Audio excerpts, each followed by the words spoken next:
Sí, Juan Heraclio Torrente les saluda desde los estudios Chechefu en Panamá Norte, pues toca otro capítulo impactante de la novela de que todo mundo habla. La puerta de arriba de Rogelio Guerra Ávila en este subsegmento Historias Panameñas. A la luz de la guarilla, quinta parte.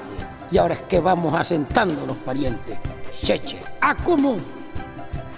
A las 10 de la mañana, Sofía Villalaz llegó a la casa de antigüedades en un coche de alquiler que la llevó a una cita médica de San Laureano primero y de ahí al señoreo barrio Mesopotamia. En la fachada del edificio, de adobe sin revocar y pobre arquitectura contemporánea, había un letrero en caracteres medioevales: Alcolea. Quien caminase frente a su vidriera podría apreciar alguna de las bellezas que enaltecían la Alameda e invitaban al transponerla preciosas lámparas de Tiffany, un telescopio inglés firmado por John Cooke, un arcón de nogal del siglo XIX, un biombo con diseños orientales de dragones, flores de loto y peces dorados, delicadas figuras de porcelana de Limoges, de Staffordshire, de Capo di Monte, entre otras rarezas dignas de las más refinadas colecciones particulares o de museo. Esas cosas las tengo yo en la casa. Oh. Otros elementos de la más pura alfarería se exhibían como verdaderos tesoros en los aparadores colocados detrás del escritorio de la propietaria. La primera impresión de sus visitantes era la de haber cruzado un portal en el tiempo. Su interior era un solo recinto grande y sombrío, atiborrado de piezas desemparejadas de diferentes épocas y estilos, que se catalogaban hasta donde era posible, de acuerdo a su origen y antigüedad. Abundaban los muebles historiados, los espejos barrocos, los armarios engalanados con vasijas chinas e inglesas y cerámica de importantes factorías europeas.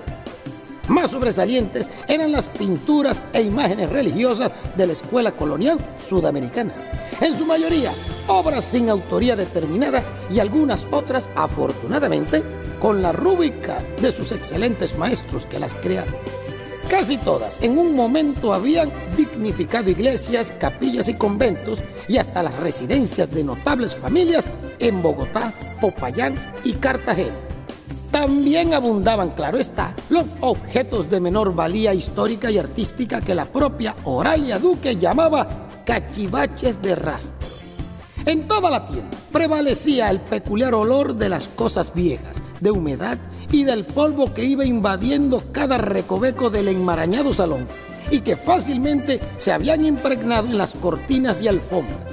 De poco servían las varitas de incienso que se quemaban en las salientes, ni las velas aromáticas o las canicas de naftalina que se colocaban en los cajones.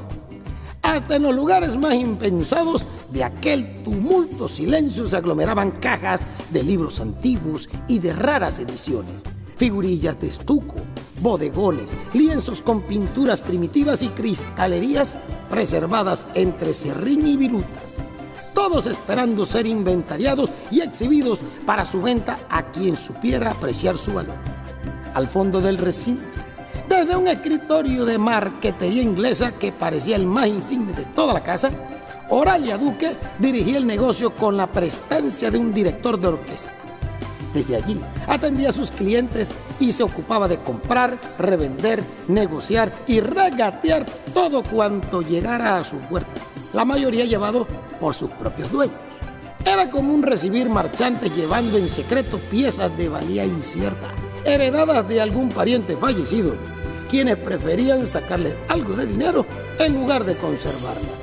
Otros lo hacían forzado por apuros económicos, y ella sabía aprovecharse de la ignorancia y el poco aprecio de sus proveedores. Compraba a precio ínfimo, poniendo siempre en duda la autenticidad de la mercancía o desacreditando su historicidad, con tal de llegar a un arreglo que le fuera favorable a su negocio. Bien podía presumir Oralia Duque de tener la tienda de antigüedades mejor surtida del departamento, inclusive a la altura de las grandes de Bogotá o Cartagena, que en el entender de los sabios ya era mucho. El tiempo y la experiencia la habían convertido en un perito muy confiable en la valoración y reconocimiento de los grandes estilos de las casas más distinguidas de toda Europa, América y Oriente. El listado de sus clientes, que no era breve ni modesto, incluía a anticuarios de abolengo y de recursos, a expertos conocedores de arte y a gente interesada en el tema de los activos del coleccionismo. A su tienda llegaban también compradores de estratos menores que se hacían de alguna invaluable pieza para lucirla con engreimiento ante sus amistades en fiestas y tertulias. Aunque ella se aseguraba de dar la más exacta referencia en cuanto a valor y trayectoria de lo que vendía, estaba segura de que ninguno de sus compradores escapaba del obligado vicio de adicionar eventos improbables a la historia de sus adquisiciones.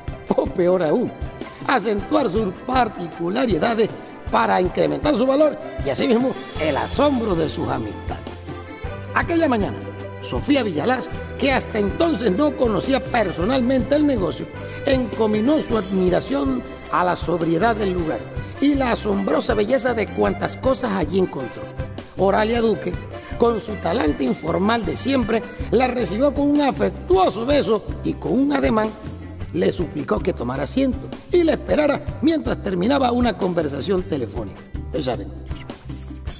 Estaba cerrando la venta de una serie de arcángeles arcabuceros de la escuela cusqueña, los cuales eran el remanente de una colección puesta a subasta por un extraordinario brasileño que las había adquirido en Bolivia y que, según él mismo confesó en su momento, aderezaron algunas de las iglesias que fueron arrasadas por los indígenas del altiplano.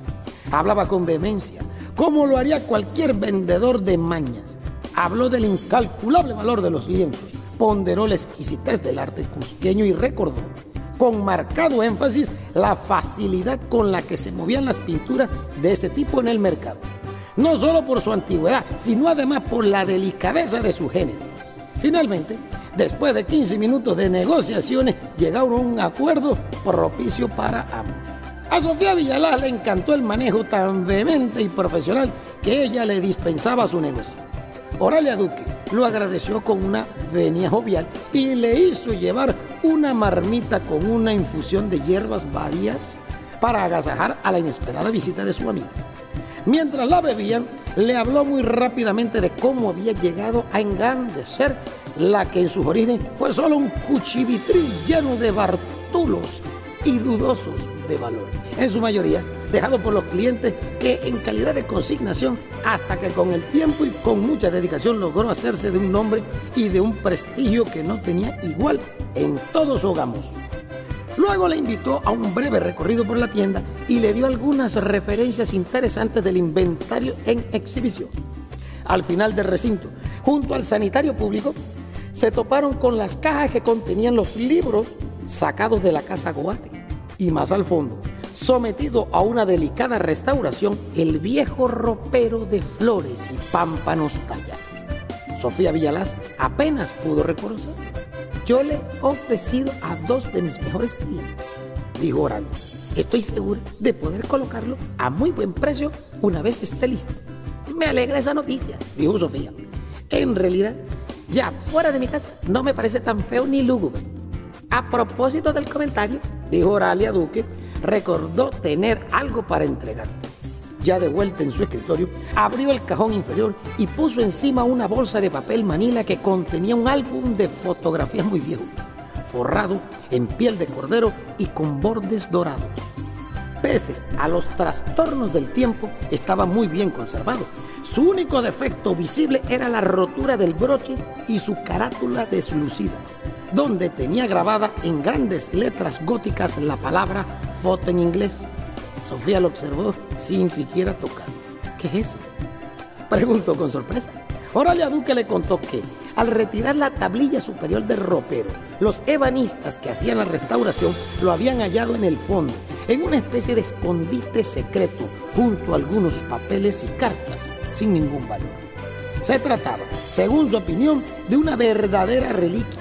Contenía fotografías muy viejas, en su mayoría fechadas a finales del siglo XIX, y por lo que podía deducir, todo lo que aparecían en las imágenes pertenecían a una misma familia, pues en los rasgos y en el porte severísimo de los fotografiados se notaba claramente el sello de la consanguinidad.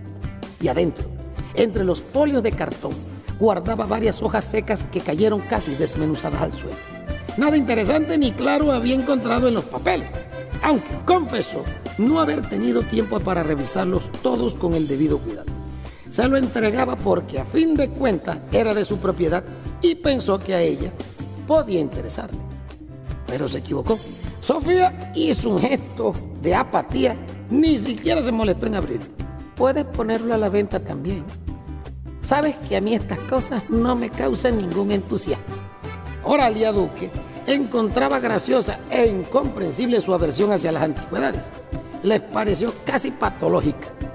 Creo que deberías de revisarlo y de conservarlo. Nada hago con eso, dijo Sofía impasible. Ni siquiera son mis parientes. Si los anteriores dueños de la casa no le dieron a sus antepasados el aprecio que correspondía, no veo por qué deba dárselos yo. Estaba tan escondido que de seguro desconocieron su existencia. Al menos llévaselo a tu esposo para que lo vea. Y si él no lo quiere, que me lo devuelve y yo me encargo de venderlo. Sofía continuó negándose con amabilidad y tenía sus razones. Ella había sido criada en el seno de una familia muy conservadora y como tal, apegada a las más rancias costumbres de su natal Guararé. Su madre, una mujer tan humilde como llena de sabiduría, alguna vez le previno acerca del mal hábito de ciertas personas de comprar objetos de segunda mano, ya fueran muebles, enseres o ropa, no tanto por el ahorro de dinero, como por el ridículo pretexto de estar adquiriendo valiosas antiguallas dignas de colección. Era, a su entender, una práctica insensata y peligrosa que ella reprochaba con disgusto, porque quienes se surtían en los pulgueros y rastros no lograban concebir que lo espectral perduraba por encima del tiempo y que además era transferible a través de los objetos. De modo que creía firmemente que las cosas usadas podían estar sobrecargadas de todo lo malo, influjos que quedaron de sus dueños originales. Y Sofía compartía con toda convicción la creencia estrafalaria de su madre, que era lo de casi todos los miembros de su familia. Esa teoría es muy seria amenaza a mi negocio. Para que sepa, le dijo Oralia a Sofía. No lo es porque afortunadamente para ti casi nadie piensa de esa manera, dijo Sofía. Así que tu tienda no corre ningún peligro. Oralia Duque percibió extraño que, aún pensando de esa manera, su amiga hubiera insistido en conservar el viejo costurero tal como lo habían encontrado en aquella pequeña habitación tutelada lo arcaico, lo obsoleto, lo profundamente chabacano. Eso fue algo que Sofía no supo explicar tampoco. Al término de la visita, Oralia Duque le prometió empezar cuanto antes lo de la decoración de la casa Goata, para la cual ya tenía algunas ideas que deseaba compartir. Cuando ya se despedían, levantó el álbum y se lo extendió nuevamente. Sofía, mientras agregaba con sincera perplejidad: llévaselo a Damián. De repente él no comparte tu aversión por los cachivaches y hasta puede que le guste. Oralia Duque tuvo razón. A Damián Echendía le parecieron interesantes las viejas fotografías.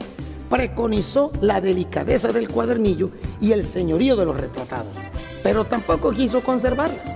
Mientras hojeaba el álbum, descansado sobre la mesa, sintió una cierta emoción que se experimentaba al conmemorar el pasado y los extremos de alegría y de congoja por quienes alguna vez vivieron y tuvieron sus historias en un paso por el mundo, aunque no los hubiese conocido. Sofía, que había reanudado el bordado en el bastidor, lo escuchó comentar los detalles de la indumentaria arcaica y las poses circunspectas de los personajes. Solo mostró interés cuando a Damián le dio por leer las cosas anotadas en el reverso de algunos de los retratos. Fechas, nombres y en pocos casos el motivo de la celebración. Aquí hay uno que parece el patriarca. Tiene facciones de patán, dijo de buen humor al mostrarle la imagen acartonada de Adolfo Usuga. Luego, en la página siguiente quedó cautivado por la de una mujer que irradiaba un aire de tranquilo misterio: Marta Lalinde. Esta, en cambio, es muy bella. Fue entonces cuando escucharon una serie de ruidos en el piso inferior, notando claramente que empezaban del lado de la cocina y pasaban luego a la sala o al pasillo que llevaba al recibidor y de nuevo a la cocina.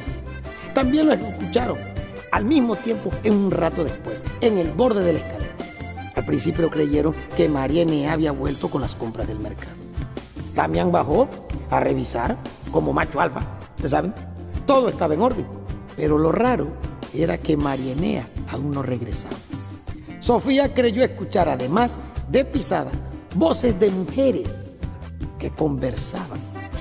«Son más de una», dijo asustada. En un momento dado los golpes se oían más fuertes y precisos, pero sordos, como quien camina sobre una alfombra, y luego de un rato no se escuchó nada más. Draco, con el lomo erizado, ladró y luego se escondió debajo de la cama. Damián volvió a bajar para un segundo reconocimiento y Sofía lo siguió a cierta distancia, pisando con cautelosa lentitud los escalones, menos para no tropezar que para evitar hacer ruido. A mitad del primer tramo de la escalera, una silueta indefinida apareció de la nada y se detuvo directamente frente a ella, tan rápida y confusa que no le dio tiempo a esquivarla. Era apenas una nubecilla oscura de mediana altura que rápidamente se disipó al contacto con su cuerpo, como atravesándola. Sofía sintió un vahido y se sujetó a la barandilla debido a sus rodillas trémulas. Dentro de su vientre, el bebé se revolvió intranquilo, como si también lo hubiera percibido. Un dolor repentino la oprimió. Necesitó de la mano de Damián para terminar de descender los peldaños. Inexplicablemente rompió a llorar. El médico de turno, que la atendió en la clínica de San Laureano, ordenó una serie de exámenes minuciosos para descartar cualquier eventualidad que pudiera afectar la salud de ella y del niño. Pero felizmente los resultados no arrojaron nada fuera de lo normal. Estas cosas suelen pasar, especialmente en las primerizas, dijo, y firmó una receta donde le prescribía un sedante suave para que pudiera descansar.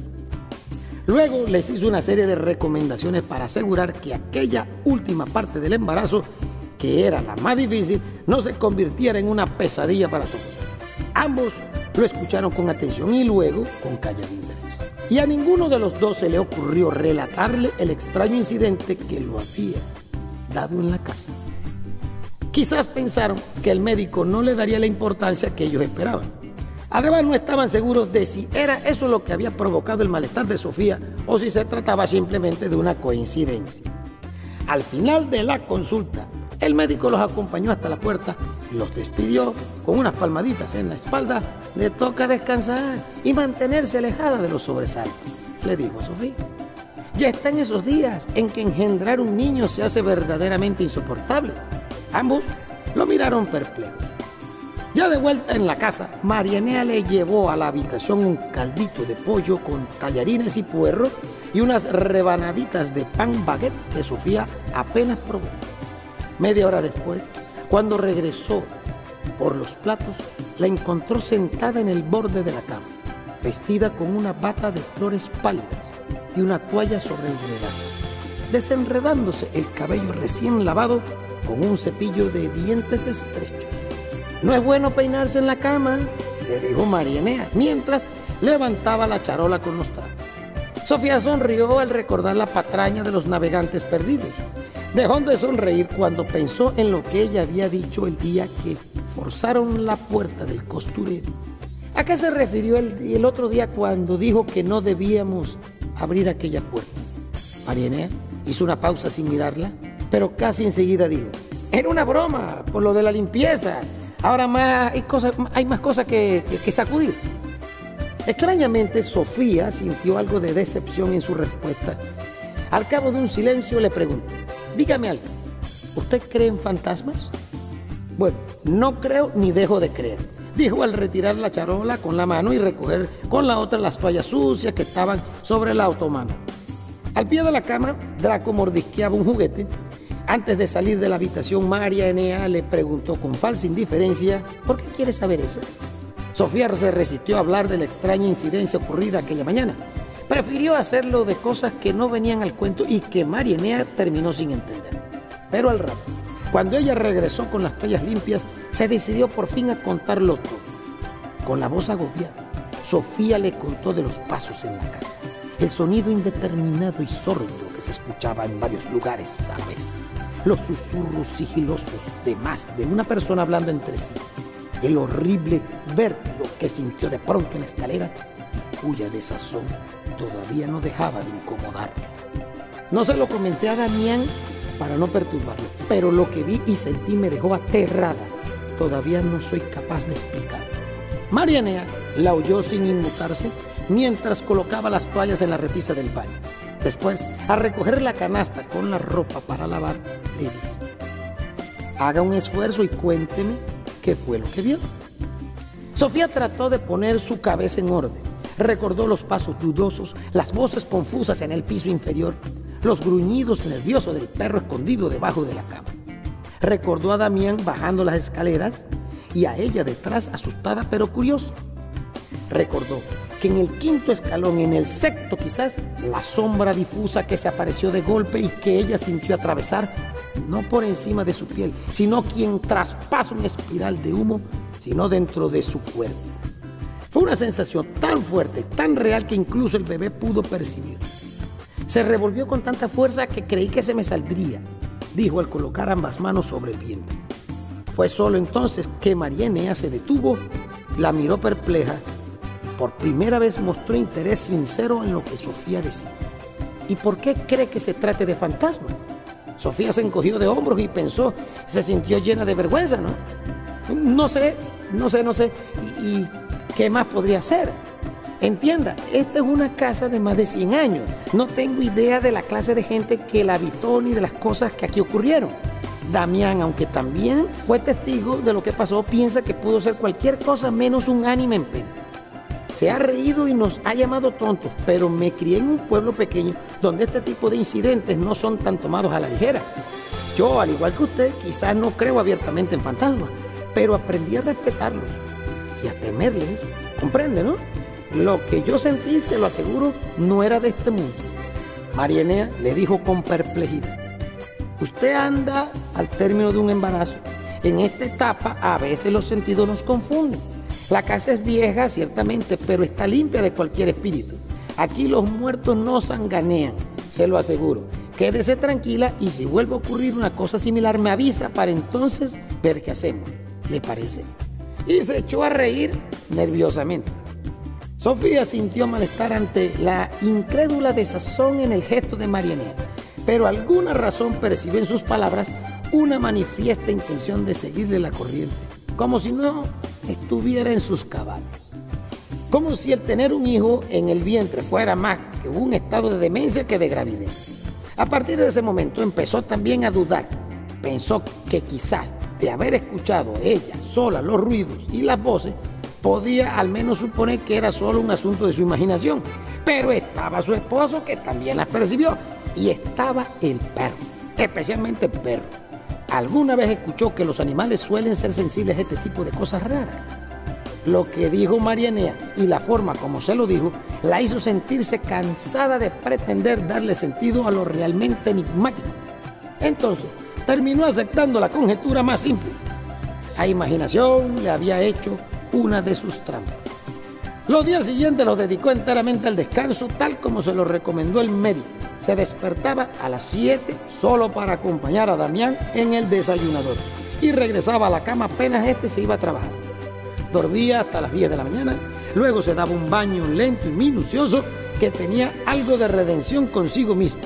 Comía muy ligero, se tomaba los medicamentos en riguroso orden de importancia y casi enseguida se sentaba en el sofá del dormitorio a adelantar la costura pendiente y revisar la canastilla que poco a poco iba quedando lista.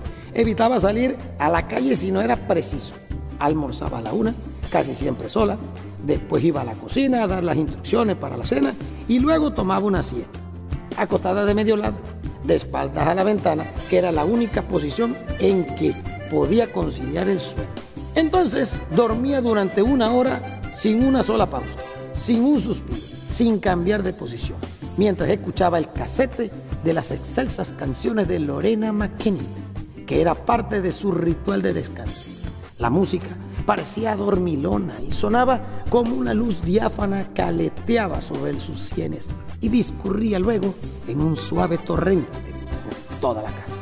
Una de esas tardes, sin embargo, se durmió con un raro pensamiento en la cabeza.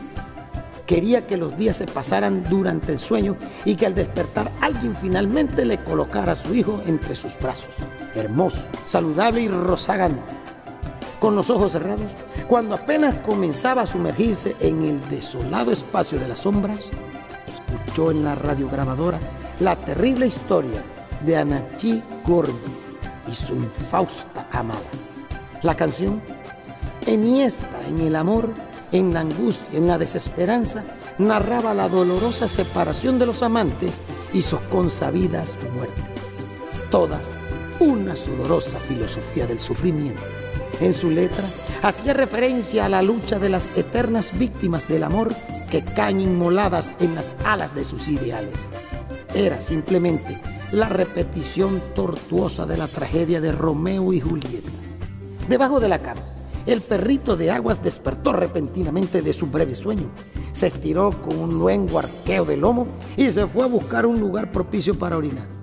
Luego husmeó por toda la habitación y al cabo de un rato se escurrió por la puerta entreabierta al cuarto de costura. Ni Sofía ni Damián lo echaron de menos hasta la hora de la cena, cuando les extrañó que no estuviera junto a la mesa esperando que le arrojaran algún bocadillo, como hacía siempre. Inútilmente lo buscaron por toda la casa y en los jardines, y hasta fueron más allá del cerco que delimita la propiedad, alumbrándose con linternas porque la noche comenzaba a tender sus jirones, bajando incluso por el camino que va declinado hacia el río. María Enea y el viejo Atortúa, que estuvo desde temprano podando los arbustos que dan a la calle, se fueron a tocar a las casas vecinas para averiguar si habían visto a un perrito con tales señas. Ya casi a medianoche, mientras devolvía la costura los hilos al canasto, Sofía se sintió tan abatida que se echó a llorar, pensando que había perdido a Draco y que nunca más volvería a ver. Con la desaparición del perro, o sea, Draco, termino y doy con concluida este capítulo de hoy de La Puerta de Arriba de Rogelio Guerra Ávila, novena ganadora del Premio Nacional de Literatura Ricardo Miró 2016, y para esta semana su segmento titulado Historias Panameñas a la luz de la guaricha.